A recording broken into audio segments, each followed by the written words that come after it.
Figure sequences difficulty medium आज हम देखेंगे। तो इसमें आप देख सकते हैं 3 ऑब्जेक्ट है। तो पहले ये वाला ऑब्जेक्ट देखेंगे। तो इस ऑब्जेक्ट में क्या हो रहा है, देखो इस स्टेप में क्या हो रहा है, मूव हो रहा है, यहाँ से यहाँ मूव हो गया और रोटेट भी कर रहा है। मतलब 2 चीज़ें कर रहा है, मूव भी हो रहा है और रोटेट भी कर रहा है 90 डिग्री से। देखो इस ऑब्जेक्ट में देखो, यहाँ पर आ गया लास्ट बॉक्स में, यहाँ से यहाँ आ गया और रोटेट भी किया है ऐसे। तो ऐसे अभी लेफ़्ट साइड में पॉइंट कर रहा है, रोटेट कर रहा है। इस स्टेप में क्या हो, वापस यहाँ से यहाँ आ गया और रोटेट हो गया ऊपर। तो ऐसे गोल गोल घूम रहा है, क्लॉकवाइज डायरेक्शन बोलते हैं इसको। अब नेक्स्ट स्टेप में क्या होगा ये आपको फिगर आउट करना है। तो इसमें क्या होगा, ये वापस यहाँ आ गया, मतलब मोशन देख सकते हैं, ऐसे मूव हो रहा है, यहाँ से बाउंड्री में आने के बाद बाउंस होके वापस जाता है। तो वैसे ही अब यहाँ आ गए, अब वो वापस जा रहा है तो इस बॉक्स में आएगा, नेक्स्ट स्टेप में इस बॉक्स में आएगा और रोटेट इस बाजू में करेगा। देखो ऐसे ऐसे घूम रहा है, तो रोटेट यहाँ पे करेगा, क्लॉकवाइज में ऐसे घूम रहा है तो ये बाजू में रोटेट करेगा। तो इसका मतलब है ये दोनों ऑप्शंस में सेम डायरेक्शन दिखा है। मतलब अब हमें दूसरा ऑब्जेक्ट देखना पड़ेगा। तो दूसरा ऑब्जेक्ट हम ये देखेंगे, ये स्क्वायर।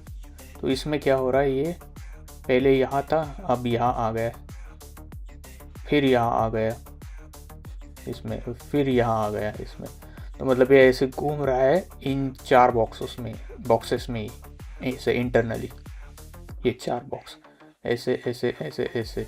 तो नेक्स्ट स्टेप में क्या होगा, यहाँ है तो नीचे आएगा, नीचे के स्टेप में। तो ये 2 इसमें वापस सेम है। अभी हमें देखना है ये लास्ट ऑब्जेक्ट, मतलब ये ऑब्जेक्ट डिसाइड करेगा कौन सा करेक्ट आंसर है। तो अब देखते हैं, पहले ये यहाँ पर है, फिर नेक्स्ट स्टेप में यहाँ पर आ गया, फिर इस बॉक्स में यहाँ से यहाँ आ गया, फिर इस बॉक्स में यहाँ आ गया। मतलब ये ऐसे डायगोनली मूव कर रहा है। अब क्योंकि ऑब्जेक्ट्स बाउंस होते हैं बॉर्डर से, अब यहाँ पर है तो डायगोनली वापस जाएगा, मतलब यहाँ पर आएगा। तो इस ऑप्शन में वो आंसर करेक्ट है। तो ये ऑप्शन गलत है और ये ऑप्शन करेक्ट है। अब देखना है इसमें क्या होता है। इसमें सेम है, यही मोशन कंटिन्यू करनी है।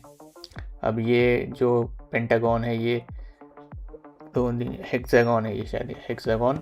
अब ये यहाँ पर आएगा, इसमें तीनों में है। तो अभी हम दूसरे ऑब्जेक्ट्स देखने पड़ेगा। स्क्वायर देखते, स्क्वायर यहाँ पर था तो ये एक स्टेप मूव करेगा, क्योंकि स्क्वायर ऐसे मूव कर रहा है तो यहाँ पर होगा स्क्वायर। तो इस ऑप्शन में देख सकते हैं स्क्वायर यहाँ पर है, लेकिन इस ऑप्शन में भी है स्क्वायर सेम ही पोजीशन में।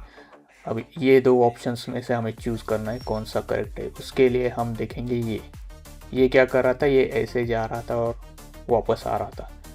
तो नेक्स्ट स्टेप में ये वापस आएगा, वापस कहाँ पर है, इस इमेज में वापस है, वापस यहाँ पर आ रहा है। और इसका मोशन देखने की ज़रूरत नहीं है, क्योंकि हमें पता चल गया है कि ये आंसर करेक्ट है, क्योंकि ये 2 बॉक्सेस मैच हो रहे हैं, ये 2 ऑब्जेक्ट्स मैच हो रहे हैं और हमारे कैलकुलेशन के हिसाब से, और ये भी मैच हो रहा है जो यहाँ पर होना चाहिए। तो ये आंसर करेक्ट है। लेकिन एक स्टेप हम और भी क्रॉस चेक करने के लिए इसका डायरेक्शन भी देखेंगे ना। तो डायरेक्शन ये ऐसे क्लॉकवाइज 90 डिग्री मूव हो रहा है, ऐसे मूव हो रहा है, मतलब ये यहाँ पे पॉइंट कर रहा है, मतलब ये नीचे अभी पॉइंट करेगा।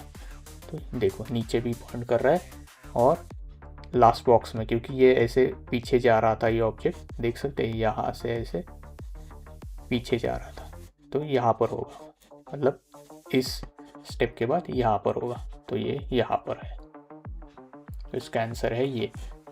तो इसके करेक्ट आंसर है ऑप्शन बॉक्स 1, इसका आंसर है बॉक्स 1 और इसका आंसर है बॉक्स 3।